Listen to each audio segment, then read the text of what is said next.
On today's episode of The Founder Ride, Randy chats with founder of Wardrobe Therapy, Elizabeth Bean Smith. Welcome, and thank you for listening to another episode of The Founder Ride. I'm excited to meet somebody new today who I don't know, and Elizabeth Bean Smith.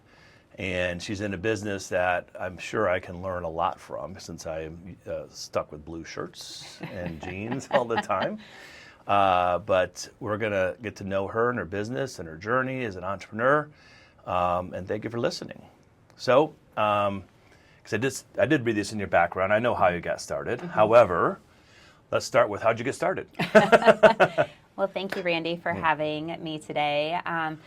So I got started in the fashion career coming out of college in 2002, really looking to work in a corporate setting, and came from New York to Columbus for the limited corporation, like so many of us do, and worked with Express there and for several years, and kind of worked my way up from a visual coordinator into more of a styling position, and then left there because there was a lot of shifts within management, as it happens often, and I realized, I wasn't sure if I wanted to keep climbing that ladder, or if I wanted to do styling in a different format. So I went to a boutique and worked there for about a year before starting Wardrobe Therapy and really launching. So that was my journey to starting Wardrobe Therapy. But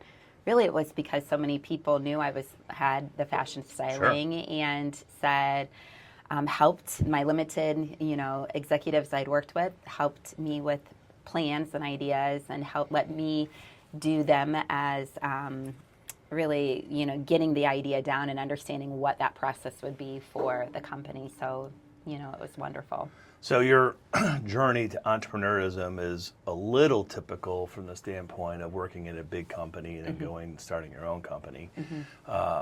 What was walk me through the aha moments, and you went to a boutique first, so you had a little bit of a transition, but walk me through the aha moments you had when you're like, holy shit, this is happening now. It's my business. I can do this. Yeah. I really felt like through that boutique, I met with different people that wanted to come in and be there when I was there, and so that I could help them shop. But then also that the limited executives that I had built that relationship with began to utilize the services with me, and I really began to feel, hold on, it was a time when what not to wear was really popular. So people were somewhat familiar with a styling idea, but maybe not so much in the Columbus market. And so I realized, I really think that I can do this. And I had a business partner at the time who launched with me, and she was incredible and was more that business side. And we took off and went running, and it came, in a time when the recession was happening. People. So 08 time. We started in 06, but about that year and a half in, it was like right when we were getting, at that point she had left. She had to make a career decision to be with her family, but the recession was happening, and it was like, okay, how are we going to keep moving ahead to make sure as a service that we bring value at a time when people are cutting, their everyday, spending, making sure that their spending was a little bit more controlled. So it was really interesting, but had so many people within the community, if I did that one person well, then they would share to their network. And had a few leaders in the community that valued the service and help really get that word of mouth out there in a positive way. So, I'm forever grateful. Good. So it sounded like the partnership experience was a good one for you. Amazing. Yep. Yes. Yep. And when she left, how did you consider not going on your own or continuing on your own, or what was your thought process? No, I knew that I could continue going. Meredith was just a great support, and she really needed to be with her family, and I felt like we had enough wings at that point that to go backwards and not continue forward would be a year of work wasted. So not even really a debate. Not a debate, and I feel like she cheerleaded for me, and my husband was cheerleading and telling me, you've got this. So it was one of those, I can do this. I can keep working a little bit harder. And I had met with Cameron Mitchell at the time, and he said it will take you 5 years before you make your last paycheck. And that lived with me. And he said, you're going to have to go out there as a service, and you're going to have to really prove to people what you can do. And he gave ideas of things that he did and how to get that momentum going. And I feel like for a young entrepreneur, that meant everything to me. And I, to this day, I'm grateful for his advice. How old were you at that time? I would have been about 29. Okay. Got it. And I love Cam. He's a piece of work, and hopefully he's a client of yours. He's great. So you mentioned your husband. How does it work being, in my opinion, being a female entrepreneur, spouse, mom is really hard. Really, really hard. It's much harder for women than it is for men, I think. How's your husband fit in the equation? I'm fortunate. My husband also has his own firm, so we were able to flex and flow. It was he did half the duties with me and half the duties. So it would be when I needed to run and get work commitments done and be out there networking, then he would be home, and vice versa. And we actually had help too with, a woman who came into our home to help us with the kids. So that was we were very blessed there. But, we both watched our parents have their small businesses and continue to grow. And it really, I think, champions the work side of, there's an awful lot of work to it and a lot of very long nights that somebody has to be a cheerleader to encourage the other one to keep going. Because if not, a lot of times the down would get you down and say, you know what, it would be easy to fold right now. But I don't really feel like I had that option. One, for my family and for myself, I believed that I could keep doing it. It would come, but also for the clients and the people who believed in wardrobe therapy, in the services that we offered. It felt like if I stopped there, then what? My mom and dad have a picture of when my son was born 16 years ago. I was in my bed taking a call for a gift card because he was born in December, and they were calling. They didn't know that I was laying in bed. After having a cesarean delivery, and they were calling the number that was on, the brochure, and there I was picking up to say, sure, we'll get a gift card delivered to you, writing it down, feeling completely out of body. But what can you do? There was nothing more. It was holiday season. We had to keep moving forward, and so, we kind of laugh at that. It's a good, moment that I remember well. Was Cameron right in the 5 years? What was the over-under on that?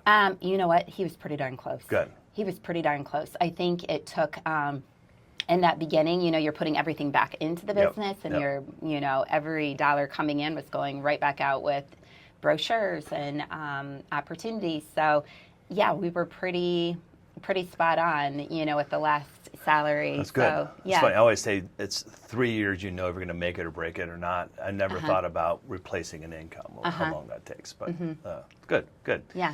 So what did your parents do that they were entrepreneurs? And I'm kind of curious how this translates. Sure. My dad is in the financial services, so he had built his own company that my husband had joined. They're not together, but that's how he got started too. And my husband's family is grain farmers. Okay. So, they ran their own small businesses. So it was really kind of watching everyone. My mom was the only non-entrepreneur, but, worked. She also worked, I think, from having a mom in the workforce. She was a dietitian. And watching her juggle all the different hats and getting us kids to and from sporting events really showed, her level of commitment to family, but also to her work. Got it. So you're a Falcon, Bowling Green Falcon. Bowling Green Falcon, Yeah, I am. My wife is too. Oh, I love that. She's I love that. Only one in her family that is a Bowling Green Falcon, and she feels left out. BG, I have wonderful memories there. Yeah. So were you from Northwest Ohio, or did you get there a different way? Yeah, actually, I am from a small town called Bucyrus, Ohio. I know Bucyrus, sure. About an hour and a half, probably from Bowling Green. Yeah, on the way to the lake.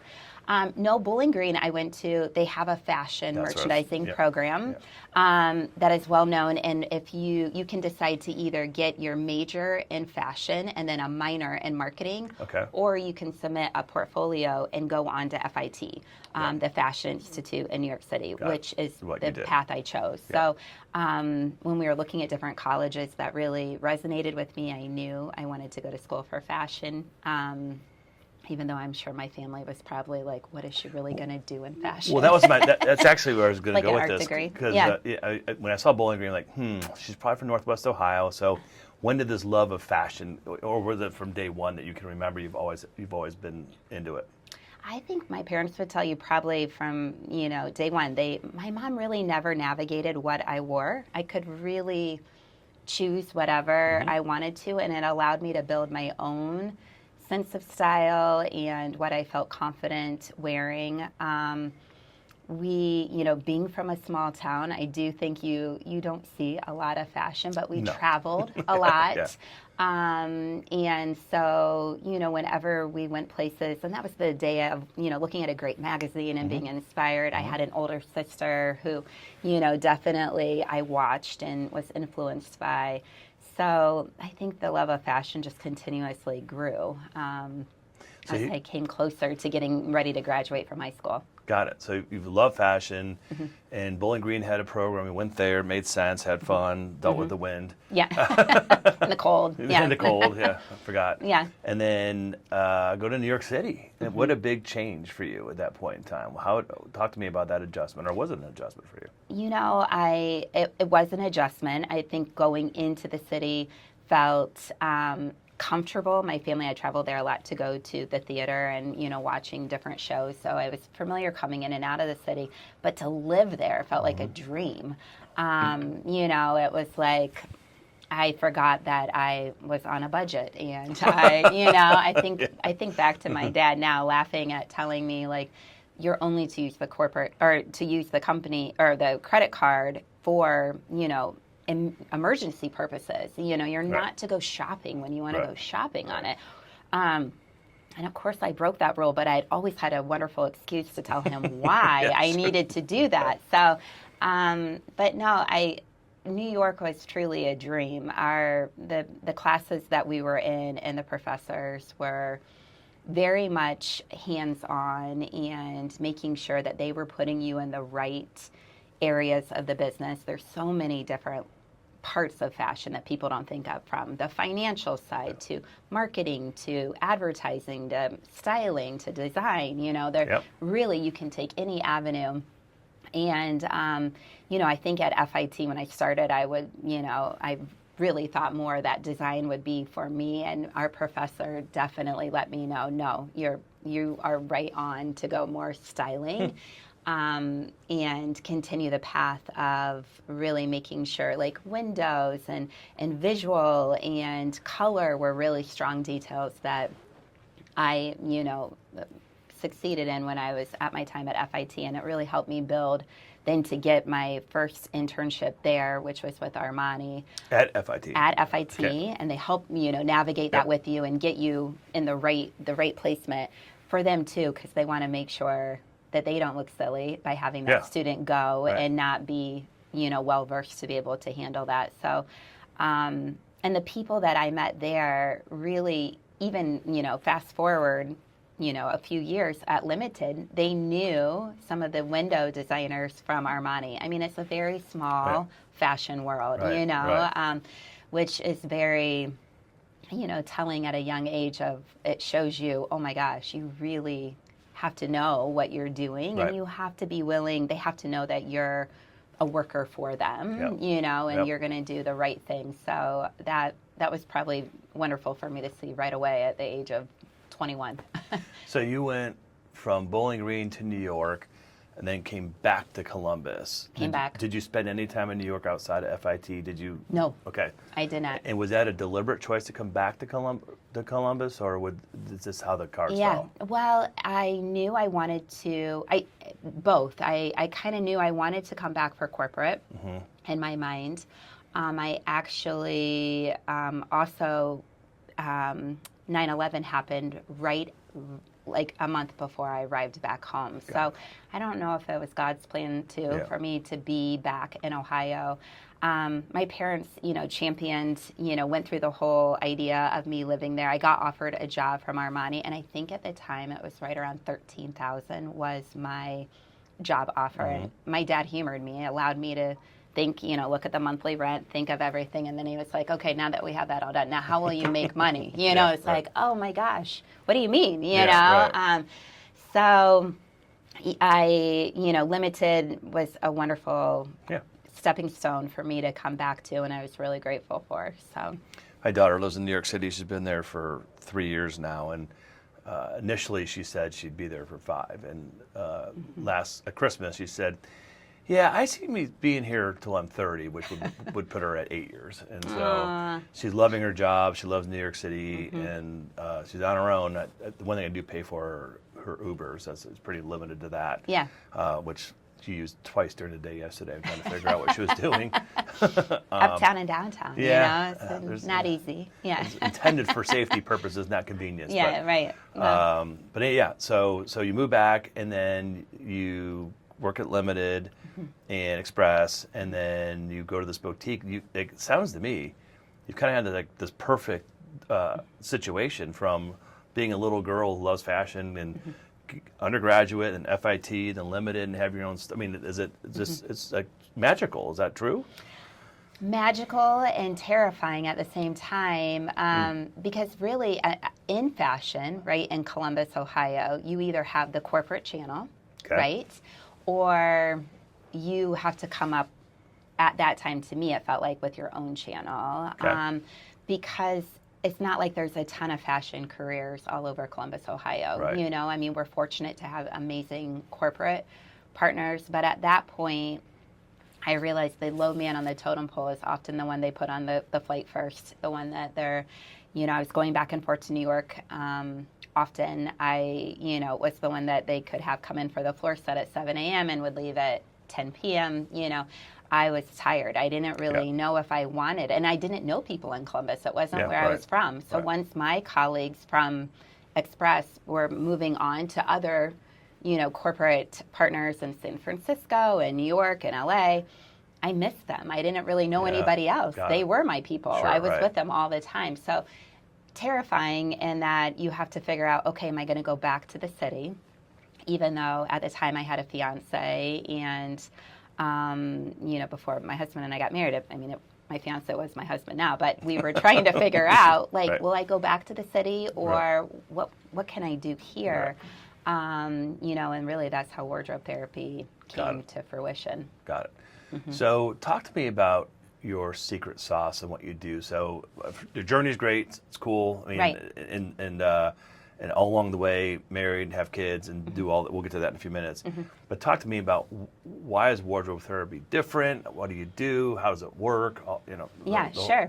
I think the wardrobe therapy, why people love working with our service is, I was told this years ago by someone I greatly admire. It's like we are a niece that you want to have in your pocket that will tell you the truth on everything you're wearing and make sure to get it right. We're not trying to sugarcoat it. It doesn't do anything good for us if you're out walking around and you're wearing an outfit that you think you feel great in, and a colleague says to you, whoa, Randy, where'd you get that outfit from? And you say, oh, wardrobe therapy, and then it's like, that went out the door. Got it. So I think the secret sauce has really been, we're very approachable people that bring the everyday, what feels a little bit, not always understanding for everyone, the fashion world, and we make it feel approachable and realistic and not so overwhelming. Got it.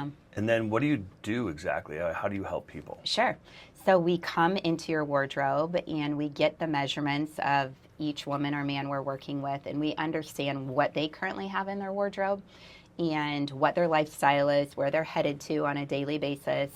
And then we have you try each item on to understand fit. Because a lot of times people... Stuff that's already in their closet. Things that they already have in their wardrobe. Because a lot of times we'll say, oh, I have a lot of great blue shirts. But if we put you in each one of your blue shirts, they may not all fit the same. Or you might say, oh, I don't go to that one. I just keep that one. I don't really wear that one.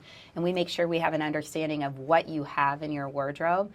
Because many of the time, a lot of the time, people say, oh my gosh, I have a whole closet full of nothing to wear, but that whole closet really are not pieces that they are wearing. You know, they haven't worn them in years, so they don't love them, or they don't feel good in it, or they put it on and they instantly have a, ugh, I don't like that. So we help them to remove and understand truly what they have to wear. Got it. And then from there, we're creating what we call a style file, or a list of any holes that they might have in their wardrobe, so that we can do that shopping either with them, we can go together and do it, or we can do it for them. Got it. And that's where the majority of our clients really prefer, because they don't have the time or the energy energy to do it for them. Got it. All right, so trying to understand this process more and more. After you finish your shopping, then what happens? So after the shopping, then we go to the outfitting, and we're back in your home now. Or, you know, for a guy, it could be in that delivery time too that we're helping to go through the outfitting. But we're showing you how to mix and match the old with the new and put it all together. We photograph all the looks. That way you can quickly reference them and have them right on your phone. And you can remember, what am I wearing for that conference? I have that big presentation on Tuesday. What am I going to put on for that? And they're all very clearly labeled for that season. And then each season, you know, we can update and go through, and some more. I mean, we have a lot of monthly retainers because they are client facing all the time, you know, and they need to make sure that they look and feel their best all the time. So we make sure that everything's updated accordingly. So do people, like, I can now imagine myself doing this, take a picture in the mirror and send it to you and say no or yes? Yes. No. We get that all the time. I bet. Our stylists will tell you, I mean, that can come at all hours too. Well, they could be shopping, they could be in another time zone, and they're, you know, like, do I look okay? Do you like this? Am I, you know, and we've gotten to that, yep, thumbs up, thumbs down, you know, you're doing great. And if they have that lookbook, that really is the fun part, where they have all the looks and they'll say, you know, here's your outfit, here it is on me. And, you know, of course, we love that from a marketing perspective, because it's true. And then my wife seems to keep everything she's ever purchased. It's not entirely true. I need to call your wife. I'm going to call her. You guys would hit it off.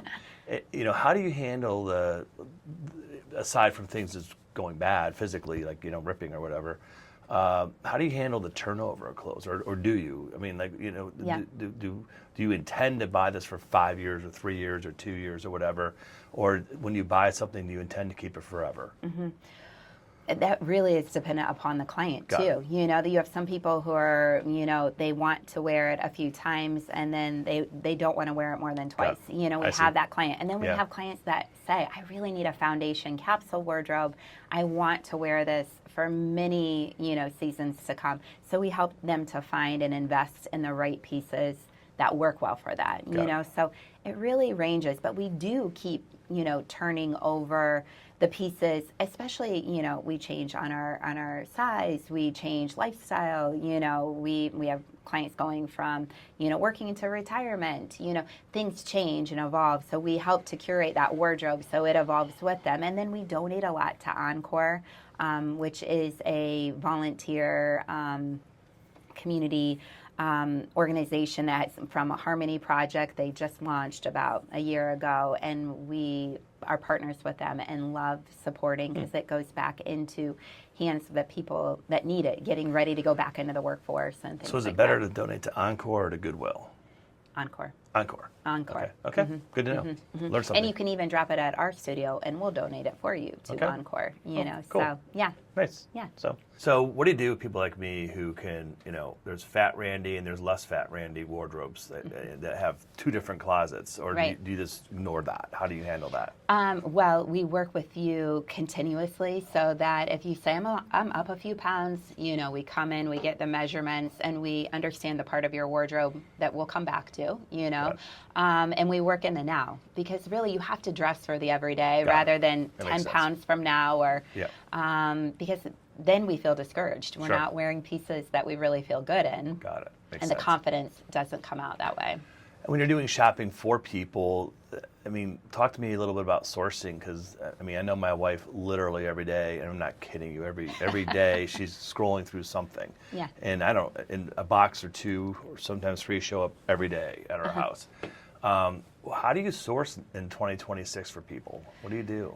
You know, we shop locally when we can. Okay. You know, if we can, we definitely do that. But we do a lot of online shopping as well, more from a size, factor. Because if you're going into stores, we hear that over and over. Well, they didn't have my size, or I couldn't find anything I could truly try on. Where online, we do have that opportunity to shop a variety of sizes, extended sizes, for tall, for large, petite, plus whatever, the lifestyle might be. But also we do work a lot with designers in New York and LA, where we work on quote, and we can get items in, meaning we can call them, they have our credit card on file, they send to us directly the items on a quote. And then once that item gets sold, then they can charge our credit card accordingly. So meaning you quote it out to the customer, and that whether they like it or not will drive them if they buy it? Is that what you're saying? Got it. So we have an opportunity to have it in our hands firsthand, and then bring to you and say, look, we got this from Theory, and Theory we don't have here in Columbus, but we have, a partnership with the Meatpacking District Theory, and we can go through their channels and get them for you. What percentage of your clothing is sourced domestically versus internationally? Majority probably is domestically. Yep. I mean, we do have, some sites we have to work through international, but that can always be a little bit more of a hiccup, Clients don't always love their return process. It's not up to us, they're pretty strict, 15 days. And if things can't get in and out of customs in that time frame, we're all Cooked. A little bit out of luck. Yeah. Right. So, we try to be very transparent and upfront there to make sure. But most of the time when we're resourcing and trying to find out where we can get the items, we can get them through domestic partners. If they may have to go through their inner network to get it for us, but only. It's funny, we have two different clients in the return business, and I know the return business is a tricky business in and of itself. Yeah. How do you guys navigate that? We talk about this all the time as a team, of being transparent and letting the client know. For, years after COVID, it was free shipping, free returns, all day, every day, whatever, and retail's hurting. And they can't take that free shipping anymore. And there's no such thing as a free return. You're getting an $8.95, a $14.95, whatever, docked, after it comes back into them. It's very quiet. Right. But we have to share that with the client. As a company, we wish we could take every one of those returns, but we do quite a bit of shopping on our company card that we have to make sure that we're sharing that on. So I think it's really knowing what retailers do still offer free returns, and making sure that we're up to date and knowing first and foremost for our client who we can shop through. Does it put pressure on you to get it right the first time? I mean, when there was free returns, and it didn't matter as much, but now it matters. Yeah. So does it change the relationship or the process a little bit? No, Randy, I really feel like we should get it right, pretty right the first time. Okay. We have the measurements. That's why we make sure to go to your home. We have relativity, understanding if you're saying I want classic, and we're looking at your wardrobe and seeing, okay, we understand his classic, what that means to him. His classic is boring. Well, no, everybody has a different term. Yeah, everybody has a different term, and place what in their mind what they see that style to be. So, we do many times have to try on, better A, better B to see, a sizing could be off for a different retailer. But we really try, when we're pulling that first pull for the client and getting that shopping right, the option should be pretty strong. You should walk out of that client delivery and feel like, wow. Strong. Good. Yeah. Good. You might have to have some items altered to be, for your pant length or a blazer or sport coat, but really we should get it right.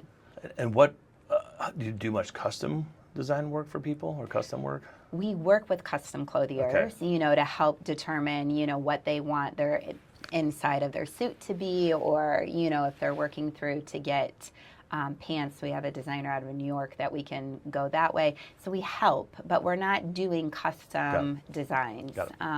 We really are the stylists that can aid in that design process. We love that, being part of it, helping to share ideas, thinking through, like, you have curve. Have you thought about that? Will we really feel good in that pant? But we don't do actual design. Got it. Mm-hmm. And what percentage of your clients are men versus women? We're at about 87% women, About. Yeah, about. We're close. We just had we just had our Q1, so I'm a little bit stronger on knowing those numbers right now. But I think the growth for our men is coming, and it's so exciting. A lot of the men that utilize our services, their wives have, explored wardrobe therapy, and they're like, hey, and the guy sees how easy it can be for her. And then try it, and they love it. We're also getting a lot of emerging leaders and executives, understanding the importance of dress and really being prepared for that meeting and showing up in a large way. So that's been very exciting for our men's business, and I think will continue to grow. Good. So here comes the harder questions. How many employees do you have? We have, 9. 10. We'll go with 10. 10. Let's say 10. Yeah. And so owning a service business myself and having done this for 35 years and with all of our clients, one of the hardest things is training people to be great at their job. Mm-hmm. And so how do you train somebody to be great at their job for what you do? Oh my gosh, I agree with you. Training is so hard. It's a nightmare. So hard. We go through a 2-month training process for our stylists. Where we have them, and everyone always says, oh my gosh, that is so long to go on the in and out, but... And I would have thought it'd been longer, frankly. Yeah. I'm surprised it's only, I'm like, wow, she can do that in 2 months? 2 months, yeah. It's for, they're going through their, the stylist that's incoming is following another lead stylist or our directors, and making sure they really understand, they see every situation with a client, from the clients that are our retainer who work with us monthly, and we see many hours a month, to the client that is, calling us for more of a specific event, and we may not hear from them for many months before we work with them again. So we really want them to be exposed to a variety of clients. Service, as you know, can be difficult. People are either incredibly happy or, have opinions, and we appreciate those. So, so we want them to see that, and then also just, QuickBooks and, our CRM tools and how we, sales. I mean, that, it's also very difficult. We're a creative world, but ultimately it becomes a little bit of a sales position because you have to be able to show what you can do. And people think we're being salesy if you say, no, really, we do need to see you next month. Or like, really? It's like, no, but we really do, because we have to get that delivery. And it's being assertive enough to say, we really do have to see you so we can make sure that we can continue the relationship.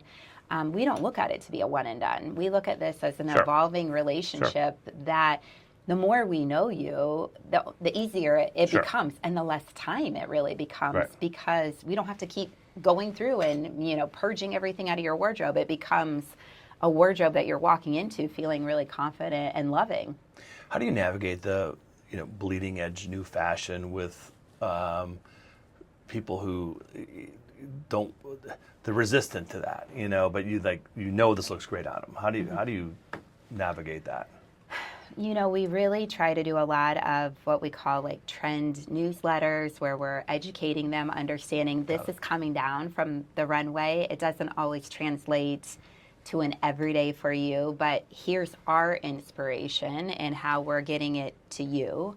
We hear that even with different, people in the community of, making sure that it's always the highest fashion. And we always try to remind them we're not here for trend.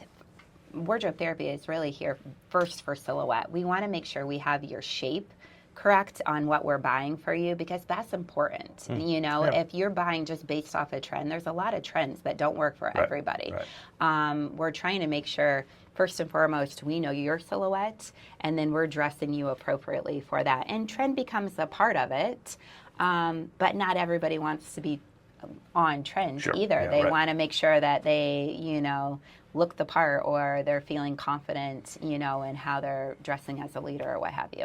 So let's go back to the training. So you train them for 2 months, and then they're on their own. They can go do it, or do they still need help? How does that work? And they still need help. So, and then they still continue working with another stylist, where we will come, and do an appointment with them to make sure, okay, for this new client, we know what we're doing for the sourcing and for the outfitting, and making sure that we have everything lined up, and that other senior stylist is with them, helping to make sure they've gone through every channel that they needed to. They have all the information that they need so that they can provide a service and continue going forward. So once they have that, and they have that road, the map, for getting to the next step with the client, they really are out there doing their part, because we know that they have the right, they've been working very dedicated with our team, and they're ready to go. And they are ready to go. It's just that feeling, making sure that confidence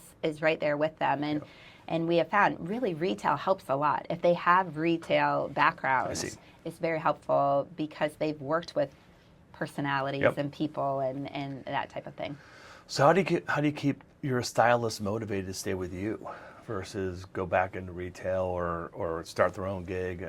What's the secret sauce? Oh, I tell them they can't leave. No, I mean, threaten their life, chain them to the chair. I understand. I'm like, you're not going anywhere. You're always going to be with us. I know your social security number.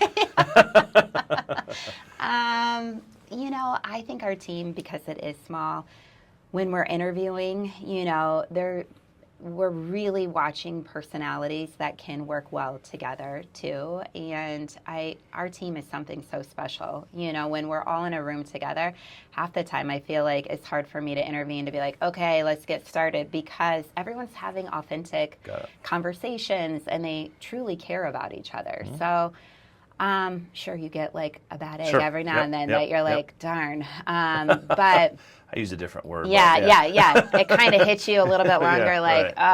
I do think my partner now, Katie, has been wonderful at helping to say it's okay. Like if somebody isn't the perfect fit, because that does worry you. I don't, I don't want people involved in working with us that aren't happy, and I also don't want our team to, suffer if there's a bad egg, so you definitely want to make sure everybody's pulled together in the right way. But, I think really it's our team. And I know that sounds cliche, but, when you're all together and you're having fun, I mean, our happy hours, I'm usually like, it is happy hour. Like, we could stay here all night, but, we probably should. Do you guys have are you remote, or do you have an office? How does this work? We have a studio now in downtown Bexley, right across from Starbucks on Main Street, and that opened July of last year, July of last year, and generally we're coming into the client's home, right? We're coming in to review, and we're coming in to do outfitting. But for that delivery now, for all of the shopping, the client will come into our studio, and we have beautiful spaces with a wonderful mirror and a backlit mirror, and so they have great lighting. And they can try all their pieces on and see everything in real time, and we can get it packaged up and ready for them to go right back out. So for the studio, that's how it works. And then all of the deliveries too, now that we have 8 stylists, aren't coming to the individual stylist homes. Wow. They're coming to our studio. Yeah. So from, a tracking and management, as you can only imagine, we started spending more money on belts that got lost and things like that, rather than, now it's all coming to a place where somebody can receive it during business hours. So it's really great. So you're a seasoned veteran entrepreneur, and here you are at the stage in your life. What do you enjoy the most about your business today? The most, I think the very most that I enjoy is working in a team. You know, for so long, I think being individual, you know, going out with the client, and now that our team has grown and we have a variety of us, I love being able to connect with our team. So I'm going to ask a different question. Yeah. Or try to get you to say something different. Okay. Is it working in a team or leading the team? Both. I think both leading and working. The leading I love because I can think of it. I can take off my styling hat and think of the visionary hat of how do we grow to get to next. And I love that side. I feel like McKenna is here with us for marketing, and she would say that is definitely where my brain gets more charged. But from working with a team, I think hearing the ideas of things not working has helped me more to put back on that styling hat to say, okay, why? What can we do differently then? Or how do we evolve so that we can continue to grow? If that isn't working, how can we continue to go to next? Our directors are so talented, and our team is really talented, that they're on the ground. They're hearing what clients are saying. They understand, you know, if we have a hiccup or we need to, you know, change the process slightly. And I think that side, to me, working with a team, you know, getting in there and, you know, pushing my sleeves up, and even getting to work with a client. If they say, I didn't love that experience, Elizabeth, would you come? I love to do that, because then I feel like, okay, I'm valued again. I can come back over here on this side too. And, you know, I get energized by that for sure. So do you still have your own clients that you see? Not really. Oh, okay. I have a handful, you know, that... This is a deliberate choice, or just how it evolved? A deliberate choice. Okay. You know, really, Got it. the clients that we're with, you know, appointments take 3 to 4 hours a session. So if I'm working with them and I go, let's say, a 9:30 to 1 o'clock appointment, and then I have another afternoon appointment, 2 to 5, I have nothing I can do in business. Got it. We, maybe about 3 years ago, was when we changed that. I was working full-time with clients and full-time trying to lead as we had grown, and had a wonderful business friend, John Lowe, say, Elizabeth, you can't, you guys have to figure out, you can't do both. You're going to have to probably, you know, begin to lead and help, you know, shift some of these wonderful clients to the people that you adore. You've trained them. They're ready. They're ready to go. And so that's what we did. Got it. So it's strategic, offensive choice that you made. And how did your family fit in that equation when you were making that choice? Was it pure, no, I really want to create enterprise value in this business, and I know I need to lead? Or was it, I get to spend more time with my kids too, and I'm going to lead versus be capped, you know, 8 hours a day with clients in a isolated spot? Really, my family led that. I had gone through a coaching session, and I realized I was feeling more and more, you know, exhausted. Sure. And the kids were getting older. They have more needs of getting to and from, and it was like, something's going to have to give here, you know. And really, I found, as much as I loved being with the client, it also, you know, as you continue to do it all the time, it felt like I needed a break from that too. I needed to continue to help the company grow. If we were really going to grow and allow for other stylists to do this, as we had more and more intake, I realized it was the only way we really could probably do it. So coaching, talk to me about when you started coaching and who coached you, and what's been one of the things with entrepreneurs, I always say, is being an entrepreneur is very, very lonely. And there's, you know, you have friends. Most entrepreneurs have friends who aren't entrepreneurs. You know, they first start. Now, as time goes on, that changes. But so you found a coach. Was that a proactive or a reactive choice? And then walk me through how that coach changed your life. Yeah. I don't even know. Reagan Walsh came to me she was leading a team of 10 leaders in the community, and so, or 10 business executives, and so invited me to join.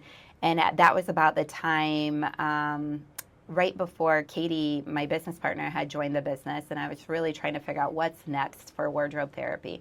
How do I help the company continue to get to the next level? And, that was probably 6 years ago or 7 years ago, and she really helped me break down of where, She being Reagan. She being Reagan, Yep. helped me to understand what were the priorities in my business and what were the priorities in my life, and then what did I do really good on one hand, but maybe didn't enjoy at all. Yep. And it really put things forefront for me that I had never taken the time as a creative to understand. It was just life, it was like, well, this is the business and the way it works. And I think at that point really helped me to look at a bigger picture. And because you're right, it is lonely. You have friends that become, my book club friends were people that allowed me to come in and out on a Thursday random night, and loved me, but had no idea what my week looked like. And my family, of course, was most important, and they definitely, embraced the chaos of everything that I did. The uncertainty. So, the uncertainty of it all. So I think with that, it provided that clarity I needed to understand, okay, for real growth, and if I want it to grow, this is what we're going to have to do. And that being, I was going to have to add a partner. Got it. And I really wanted a partner. I missed that. I really missed having another human that could help wear the stress of the business with me, and it not being my husband, because he had a lot of that with his own company. So it was like, oh my goodness, we've got to, So, and then I think when Katie joined our company, she was a client for many years and loved the service her whole family did, and she championed it. She was like, what, me? Like, are you kidding? I would love to do this. And it was just beyond, I was so grateful that I had the opportunity to share it with her and tell her the story of why, how to get to next.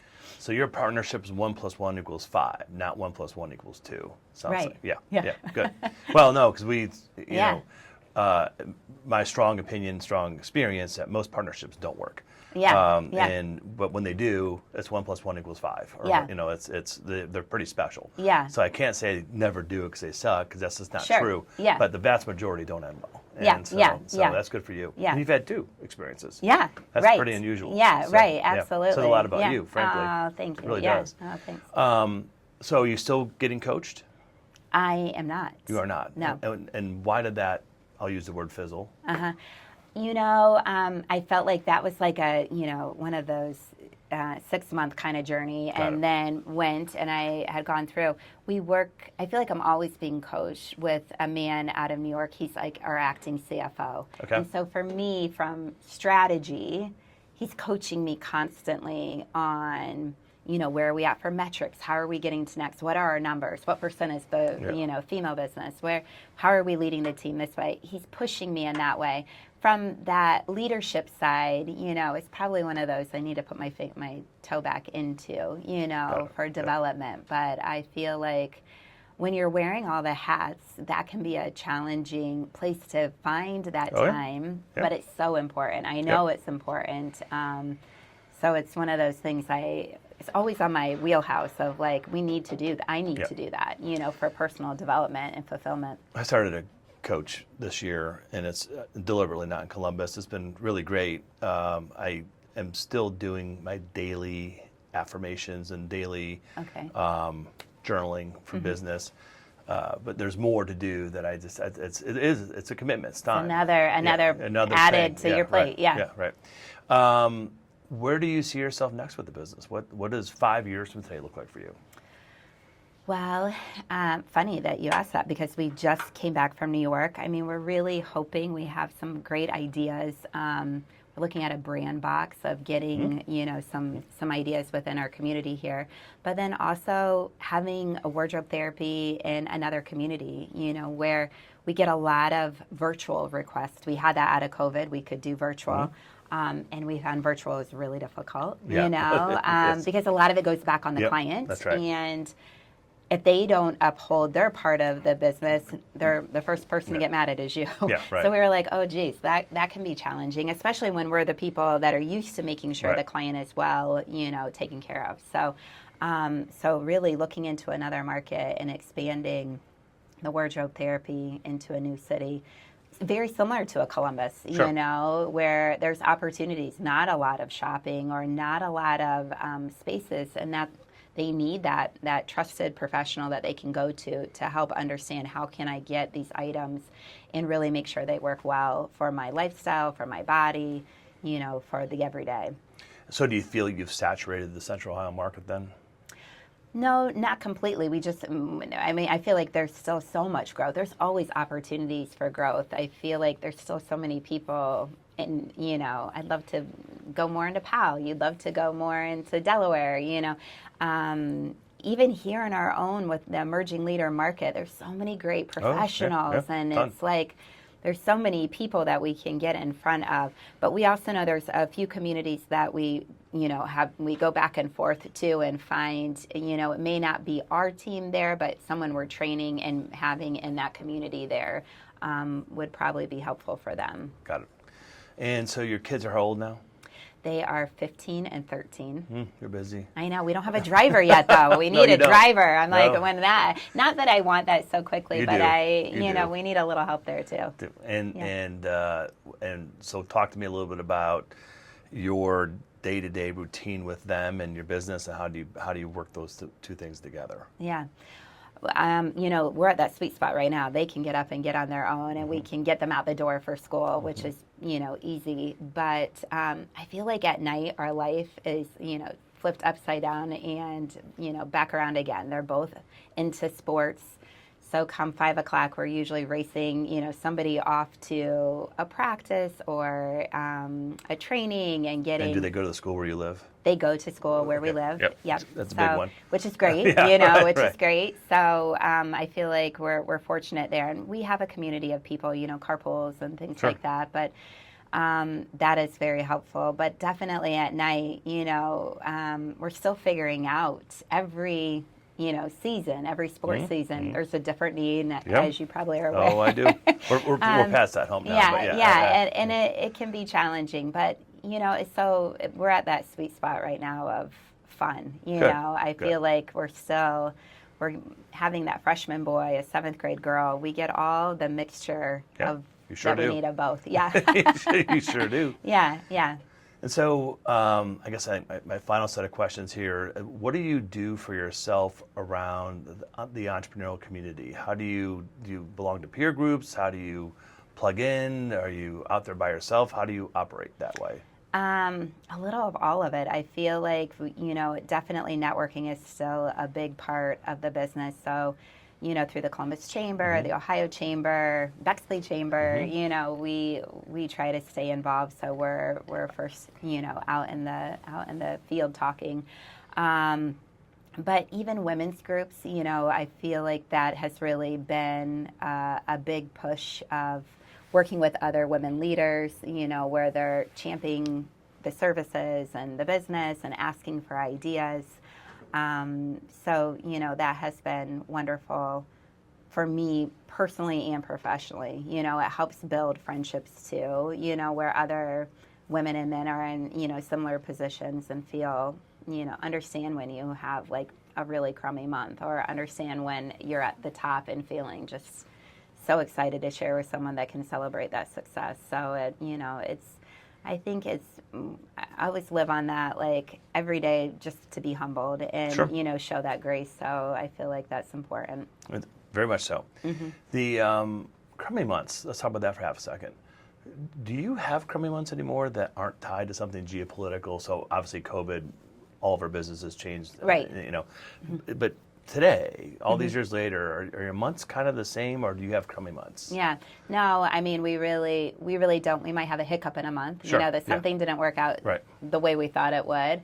But no, we don't. Yeah. And we have such a great team that when we do have a down number, we see it. We know it's coming before it comes, you know? So I'm grateful for that now we can begin to channel and then help, you know, navigate what can we do differently if we need to. But no, we're very fortunate that it continues to grow. Good. Well, thank you so much for joining us today. Thank This you. has been great journey. Thank you. Cool business, and pretty cool that from being a little girl to a young woman to mom and spouse and be able to do this the whole time. And it's just what a blessing in so many respects, right? That's very cool. Thank you. Thank you for having us, Randy. You're welcome. Thank you for listening to another episode of the Founder Ride. And as always, thank you for tuning in, and tell your friends to tune in too.